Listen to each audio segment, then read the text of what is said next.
So, time for another Nerdy Virgin podcast. I'm trying to record this slightly better recording equipment.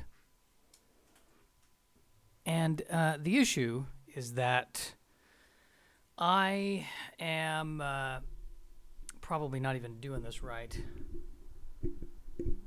Is that better? We'll see how that does.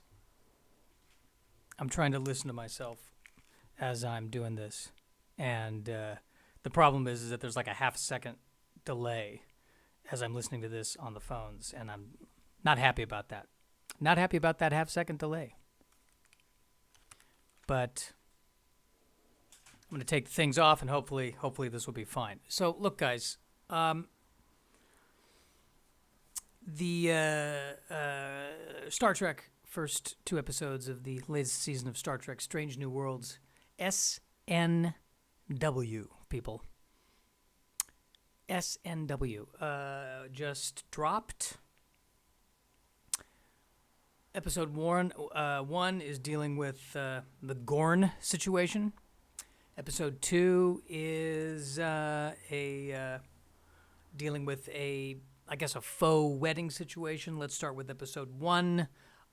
Here's the thing. I'm not a fan of the Gorn. I've never been thrilled with the Gorn. I don't care about giant lizard creatures. You know what it is? I think for me, one of the things that appeals to me about Star Trek is I like it when the villain is articulate.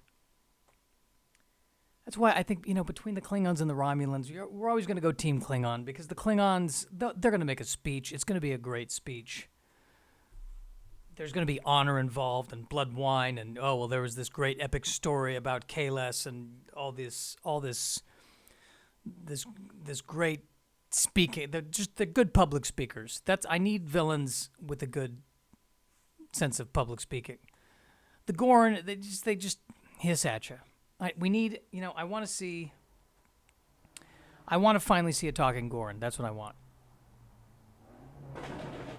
That's what this episode needed. There's a motorcycle blowing out outside where I'm recording this. I don't know if this is picking it up or not. We'll find out. But yes, I wanted them to talk to the Gorn. That's what I wanted. I mean, there's that scene where they're all trying to escape from the incubation chamber or the digestion chamber, and at one point there's just this mass of Gorn that are just headed towards them, and they're trying to fend them off and shoot them down. And I just wanted one Gorn to just run out and go, guys, hey, everybody, calm down. Look, we don't need to eat all of you. Let's hash this out. Surely there's some of you we can eat. Who you're telling me of all the people here, you loved everybody? What about that guy? We know everyone hated that guy over there. That's what I would like to find that. I would like to find a talking Gorn. Wouldn't that be great? A talking Gorn, a talking alien lizard. They go up to the alien lizard and they're like, hey, they go up to the Gorn and they're like, hey, we need to, you can't treat us like this. We are sentient beings. You can't treat us like this. And then the Gorn is like, you make a great point, probably, but I'm having a lot of trouble thinking right now. I need to go lie on a rock in the sun for like 10 minutes just to kind of get my bearings. Can we take a break? Anyone else want to lay in the sun for 10 minutes? We just set up one of those flares. We need one of those flares where I can just lay in the sun for 10 minutes and think this over.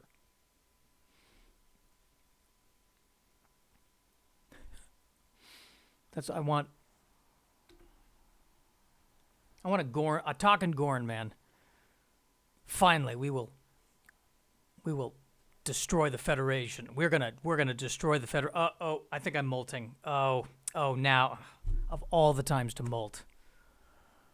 Hang on a second. I gotta rip off my old skin here. Hang on. Just hold that thought. Hang on a minute. Oh, oh God. Oh, and no, I'm trying to peel it, but it broke off. Now I got to start again. That's what I want. Where's the talking Gorn, people? Where is the talking Gorn?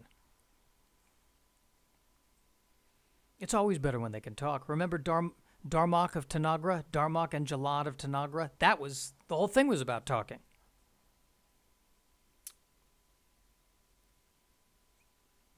So, good. That's my thought on the Gorn. We've covered that. I like the way the Enterprise looks in this show. I like the design of it, but it just feels too computery. I miss the models. I miss when they had the miniatures. Gotta say. Like, they can do a lot more with action, but the miniatures were cool back in, next gen. Those next gen miniatures, they looked great. Granted, they couldn't move well.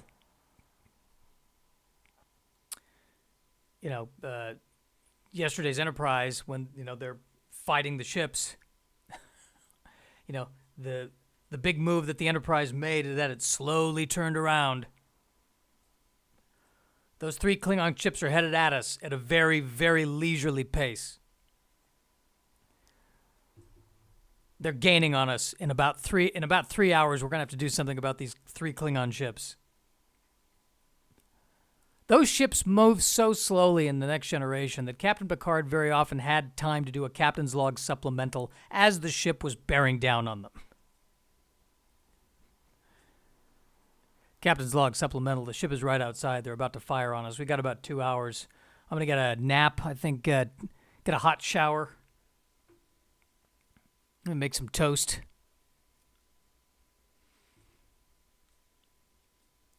Okay, so that's, other than that, like, listen, I'm a big fan of Strange New. I like the cast. They're all great. That's fantastic. We get to episode 2. Episode 2, Spock's sad because Dr. Chapel has a new boyfriend. OMG. OMG. And we finally, and this is a spoiler alert, I think they finally basically just said that Trelane is a Q, right? That's kind of what they said? Because in the original series, Trelane was this omnipotent being who could snap his fingers and make anything happen, and then in the Next Generation you had Q, who's an omnipotent being who could snap his fingers and make anything happen. And they finally just went ahead and said, okay, Trelane is Q, Q is Trelane. Great, thank you. Thanks for just putting that together. And I feel like all of the fandom just kind of breathed the collective sigh of relief. That's what we thought. Thank you for making it official. The thing I love about both Q and Trelane is that they're big on wearing period human outfits.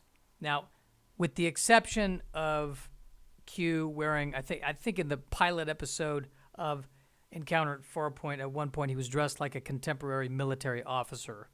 I think that's the only time he wore something that was modern.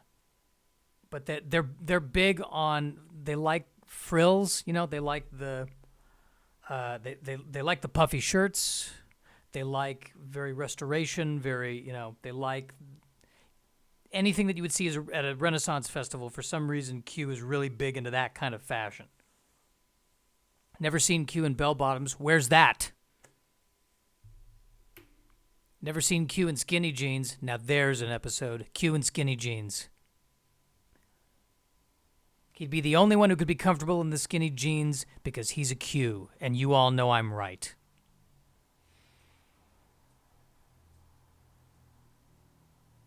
It's a lot of Star Trek talk going on. We're 10 minutes in. This is a lot of Star Trek talk. So next Thursday, July 31st, I'm going to go get the MRI. We're going to make sure that this pineal gland cyst is behaving itself. It's in my brain. Hoping that the pineal gland cyst behaves itself. Knock on wood. Poo, poo, poo. Poo, poo, poo. Knock on wood. Right. Going to knock on wood on the other side of the room. Hang on a second. Going to knock on wood. Knock on wood. Obsessive compulsive. Poo, poo, poo. Knocking on wood. All right, I just knocked on wood. And now I'm back. All right. Hoping it's all going to work out. and then we continue to live. Although I feel like we're gonna get to the point where AI is just gonna do a better version of me than me. How far away are we from that? So listen, I've got a show. If you're in the Burbank area on this Sunday, which is the 27th of July, at 5 p.m. in the Yoo-Hoo Room at Flappers Comedy Club and Restaurant, we are doing Control Alt Delete, nerdy comedy. Come out and see it. Check it out. Go to flapperscomedy.com for tickets. And yeah, I'm feeling good about this. This is, short, sweet, to the point. We get it. Those are my Star Trek thoughts. I feel good about this. Yeah. All right. Good. We're good.